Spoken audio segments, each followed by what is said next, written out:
Hey friends, welcome back to my channel and today we are going to study doctrine of privity of contract. तो doctrine of privity of contract का मतलब ये होता है कि मान लीजिए ए और बी ने कॉन्ट्रैक्ट किया तो यहाँ ए और बी ही एक दूसरे को स्यू कर सकते हैं, थर्ड पार्टी का कोई रोल नहीं होता है, तो ये बन जाता है privity of contract. So privity of contract is a common law of principle which applies that only parties to a contract are allowed to sue each other to enforce their rights and liabilities, and no stranger is allowed to put any obligation upon any person who is not a party to a contract. So the rule of privity of contract is based on interest theory. जो privity of contract है इसका जो theory है ये पूरा का पूरा based है इंटरेस्ट थ्योरी पे. मान लीजिए कि X और Y दोनों कॉन्ट्रैक्ट करते हैं कि X Y को गुड्स सप्लाई करेगा. दोनों के बीच में कॉन्ट्रैक्ट हुआ, यहाँ कोई थर्ड पार्टी नहीं है. अब क्या होता है, X जो है ये इसको Y को गुड्स सप्लाई नहीं करता है, तो यहाँ पे Y जो है वो X को स्यू करेगा, सिर्फ Y स्यू करेगा और थर्ड पार्टी नहीं आएगा बीच में.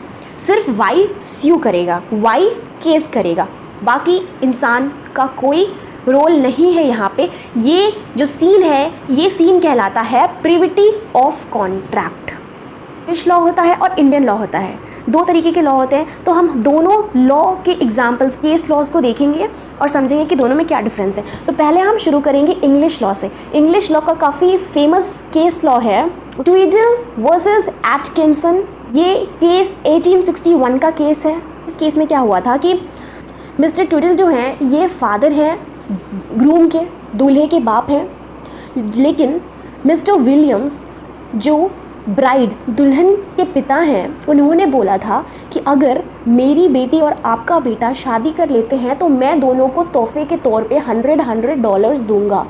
शादी हो जाती है, उसके बाद फिर मिस्टर विलियम्स की मृत्यु हो जाती है, वो मर जाते हैं. लेकिन अब यहाँ पे क्या होता है कि मिस्टर ट्विडल जो लड़के का बाप है वो केस करता है मिस्टर एटकिंसन पे. अब मिस्टर एटकिंसन कौन है, ये एग्जीक्यूटर ऑफ द विल हैं, एग्जीक्यूटर ऑफ द विल. लेकिन ये जो केस है ये नाकाम हो जाता है क्योंकि यहाँ पे जो कॉन्ट्रैक्ट हुआ है ये दो पार्टीज़ के बीच में हुआ है. ठीक है, दो पार्टीज़ के बीच में हुआ और दो पार्टीज़ के बीच में ही हो सकता है. यहाँ पे कोई थर्ड पर्सन किसी भी मैटर में कोई भी XYZ मैटर लेकर एंट्री नहीं कर सकता है, वो इनवैलिड बन जाएगा. इन्होंने जो क्लेम किया वो फेल हो गया क्योंकि यहाँ पे कोई कंसिडरेशन नहीं था, कंसिडरेशन का प्रूव नहीं. तो हमारा जो अब सेकंड टॉपिक है वो है इंडियन लॉ. इंडियन लॉ का एक काफ़ी इंटरेस्टिंग केस लॉ है, that is Jamuna Das versus Ram अवतार. 1911 का केस है. ये केस में प्रिवेसी काउंसिल जो है उसने अप्लाई किया था doctrine of privity of contract, क्योंकि यहाँ पे पैसे का लेन देन था, इसीलिए पैसे का लेन देन दो पार्टीज़ के बीच में था और थर्ड पार्टी इंटरफेयर कर रहा था. तो यहाँ पे प्रिविटी ऑफ काउंसिल ने doctrine of privity of contract को ये केस ट्रांसफ़र कर दिया. आपको मेरी एक्सप्लेनेशन अच्छी लगी हो तो चैनल को लाइक एंड सब्सक्राइब ज़रूर